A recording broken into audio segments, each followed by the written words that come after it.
بسم اللہ الرحمن الرحیم۔ آپ حضرات کے علم میں یہ بھی میں لانا چاہتا ہوں کہ اس وقت میں جتنے بھی ہمارے جو بڑے بڑے ایشو چل رہے ہیں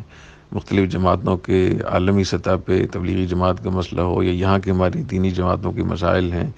جو آپس کے اختلافات ہیں یا اداروں سے جو مسائل ہیں، تو جامعۃ الرشید اس بیچ میں سب کے لیے ایک مصالحت کا کردار ادا کر رہا ہے، سب کو قریب لانے کی کوشش کر رہا ہے۔ تو ہماری جو مصالحت ہے فاصلحوا بینہما، یہ بہت بڑا عمل ہے، اور اس وقت اسی کی ضرورت ہے کہ ہم لوگوں کو جوڑیں، ہم تحریکوں کو جوڑیں، ہم ان کو حوصلہ افزائی کریں۔ تو آپ حضرات جو فضلاء ہیں، اگر میری پشت پہ کھڑے ہوں گے، آپ لوگ جامعہ کی پشت پہ کھڑے ہوں گے تو ہماری بات میں وزن ہوگا، اہمیت ہوگی۔ ہم تو مصالحت کی بات کریں، نرمی کی بات کریں، اور ہمارے جو فضلاء ہیں وہ ایک دوسرے کے اوپر چڑھائی کرتے رہیں، ایک دوسرے پر سخت الفاظ بولتے رہیں، تو یہ گھر ہی پورا صحیح نہیں ہوگا کہ پھر آگے ہمارے کاموں میں کیسے برکت ہوگی۔ اس لیے میں بار بار اس بات پہ اصرار کر رہا ہوں کہ آپ حضرات ایک پیج پہ آ جائیں اور اپنی وابستگیوں کو بالکل باقی رکھیں۔ ہماری طرف سے اجازت ہے، ہم کوئی ناراض نہیں ہیں۔ خاص طور پہ جو سیاسی وابستگیاں ہیں اور جو سیاسی امور ہوتے ہیں، اس میں تو ویسے ہی اجتہاد کی گنجائش ہوتی ہے، اس میں قطعی چیز کوئی نہیں ہوتی۔ تو آپ ضرور دوسرے ساتھی کو نظریاتی اعتبار سے، سیاسی اعتبار سے گنجائش دیں۔ ہو سکتا ہے اس کی رائے ٹھیک ہو سکتا ہے اس کی رائے غلط ہو، لیکن وہ اخلاص سے کر رہا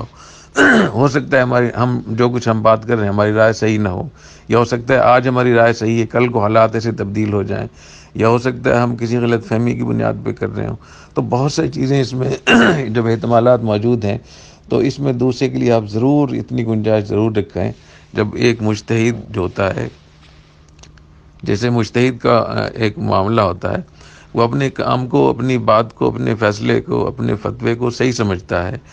دوسرے کو غلط سمجھتا ہے، لیکن اس کا امکان موجود ہے کہ کہیں ایسا نہ ہو، یہ بھی ہو سکتا ہے کہ مجھ سے بھی غلطی ہو رہی ہو، ممکن ہے دوسرا صحیح ہو۔ تو اس امکان کو سامنے رکھتے ہوئے جب آپ بات کریں گے تو خود اس میں اعتدال و توازن ہے۔ میں اس موقع پہ مختصراً یہ عرض کرنا چاہتا ہوں کہ جامعہ کی جو پالیسی ہے، جو موقف ہے، اس کو سمجھنے کی بہت ضرورت ہے۔ جامعہ کا موقف اور جامعہ کا طریقہ کار اور جامعہ کی پالیسی وہ ہے جو حضرت مجدد الفسانی رحمۃ اللہ علیہ کا طریقہ کار تھا، جو حضرت شاہ ولی اللہ رحمہ اللہ تعالیٰ کا طریقہ کار تھا، جو حضرت شیخ الہند رحمہ اللہ تعالیٰ کا طریقہ کار تھا۔ اور اس کا حاصل یہ ہے کہ ہم جو لوگ معاصر طبقہ جس کے معاشرے پہ اثرات ہیں، چاہے وہ علماء ہوں، چاہے وہ مختلف طبقات ہوں، ان کے پاس جانا اور ان کی جو صحیح لوگ ہیں ان کی حوصلہ افزائی کرنا، جو غلط لوگ ہیں ان کی اصلاح کرنے کی کوشش کرنا، اور اس کے بدلے میں کسی قسم کے کوئی مفاد، کوئی غرض نہ رکھنا، صرف اللہ کی رضا کے لیے، اقامت دین کے لیے، مسلمانوں کو شرور فتنوں سے بچانے کے لیے۔ اور اس کے لیے ہم سب سے ملتے ہیں، تمام طبقات سے، صحافیوں سے، اور جو مختلف یونیورسٹیوں کے لوگ ہوتے ہیں، وہ کیسے لوگ ہوتے ہیں، کیسے ان کی شکل و صورت کے لحاظ سے، لباس کے لحاظ سے اور اپنے نظریات کے لحاظ سے ہم سب کو عزت دیتے ہیں، ان کے اکرام کرتے ہیں، ان کو قریب لانے کی کوشش کرتے ہیں، خود ان کے پاس چل کے ہم جاتے ہیں، تحفے تحائف دیتے ہیں۔ تو جب ایسے فاسق فاضل لوگوں کا ہم اتنا اکرام کرتے ہیں، تو وہ لوگ جو علماء ہیں، دینی جماعتوں سے تعلق ہے، بے شک وہ ہمارے مخالف ہیں کسی غلط فہمی کی وجہ سے، شعوری طور پر، لا شعوری طور پر، تو ان کے لیے ہمارے پاس اخلاق دوسروں سے بھی زیادہ ہونے چاہیے۔ اگر ان بے دین لوگوں کے لیے ہم اتنے اخلاق رکھتے ہیں، تو جو دیندار لوگ ہیں وہ کسی غلط فہمی کی وجہ سے، کسی غلط پروپیگنڈے کی وجہ سے، یا کسی ایک خاص قسم کی فریکوینسی کی وجہ سے ہمارے اس میں موافقت نہیں رکھتے، یا ہمیں اگر وہ برا بلا بھی کہتے ہیں، تو ہمیں ان کے پاس اچھے اخلاق سے جانا چاہیے، ان کا زیادہ اکرام کرنا چاہیے۔ اور ہماری پالیسی یہ بھی ہے کہ ہمارے جتنے فضلاء ہیں وہ اپنی خانقاہی وابستگیاں باقی رکھ سکتے ہیں، اپنی تحریکی وابستگیاں واپس رکھ سکتے ہیں، اپنی سیاسی وابستگیاں وہ باقی رکھ سکتے ہیں، اپنی اور جو ادارتی وابستگیاں ہیں ان کو باقی رکھتے ہوئے جامعہ کا جو یہ موقف ہے، جامعہ کا جو ایک تعلیمی مشن ہے، اور اس معاشرے میں ایک تبدیلی لانے کا جو ایک مثبت ایک طریقہ ہے، اس کو سمجھنے کی اور سمجھانے کی ضرورت ہے۔ تو آپ حضرات کسی بات پر بہت زیادہ اس موضوع پہ بات نہ کریں، یہ گروپ اس مقصد کے لیے ہے بھی نہیں، یہ تو خالص اپنے جامعہ کی ایک امانت ہے آپ کے پاس، اس امانت میں خیانت نہ کریں، اس میں اور چیزیں نہیں لانا چاہیے۔ اور جب بات ہو فیس بک پہ آپس میں، اس میں شائستگی جھلکنی چاہیے، اس میں الفاظ کا چناؤ صحیح ہونا چاہیے،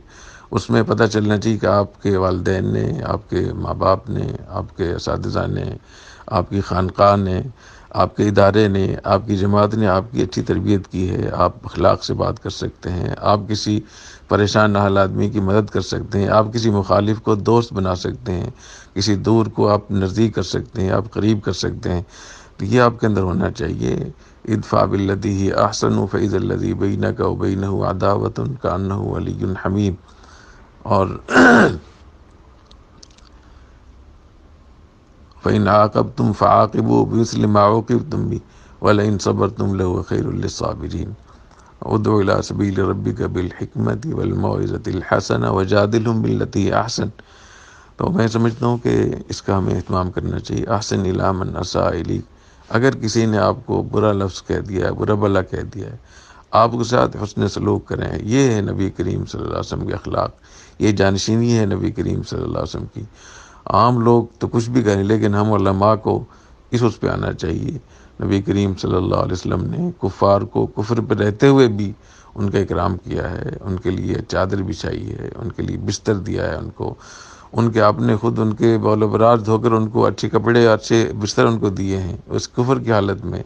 اور وہ لوگ جو آپ سے جنگ کرنے آئے تھے بدر میں، احد میں، احزاب میں، آپ نے ان کو 300 اونٹ ہدیہ دی ہیں، اور ہزاروں بکریاں ان کو تحفے میں دی، ان کو اعزاز دی، ان کو آپ نے تحفے تحائف دیے۔ تو یہ ہمارے پاس اتنی بڑی سیرت موجود ہے، اس سیرت کے ہوتے ہوئے ہم ایک لفظ پہ ناراض ہو جاتے ہیں، ہم ایک لفظ پہ بدلہ لینے پہ تیار ہو جاتے ہیں، ہم ایک لفظ سے دوسروں کو مشتعل کر دیتے ہیں۔ تو ہمارے پاس تو بہت سب چیز موجود ہے۔ لقد کان لکم فی رسول اللہ اسوۃ حسنہ، ہمیں بہت اس سے چلنا چاہیے، اور ہمیں بہت ہی اللہ تعالیٰ سے ڈرنا بھی چاہیے، اور اللہ تعالیٰ کے شکر ادا کرنا چاہیے کہ اللہ تعالیٰ نے آپ لوگوں کو جامع ترشید جیسی ایک مرکز دیا ہے جس میں اتنی وسعت ہے، اتنی وسعت ظرفی ہے، اتنی ان کی پالیسیوں میں اتنی اعتدال اور توازن ہے، اور اپنے لوگوں کو ساتھ لے کر چلنے کے لیے کوئی ان کی طرف سے کوئی تنگ نہیں کیا جاتا، کوئی پریشان نہیں کیا جاتا، کوئی بہت زیادہ ان کو جو ہے وہ نظام کو اتنا سخت نہیں کیا ہوا انہوں نے۔ تو میرے خیال میں یہ اتنا بڑا دامن ہے، اتنی بڑی آغوش ہے، اس میں آپ لوگوں کو آرام سے رہنا چاہیے۔ اللہ تعالیٰ آپ حضرات کو بہت جزائے خیر عطا فرمائے۔ اور اس وقت چونکہ اجتماعات کی پوری ترتیب چل رہی ہے، اس پہ دھیان دینا چاہیے سارا۔ جزاکم اللہ۔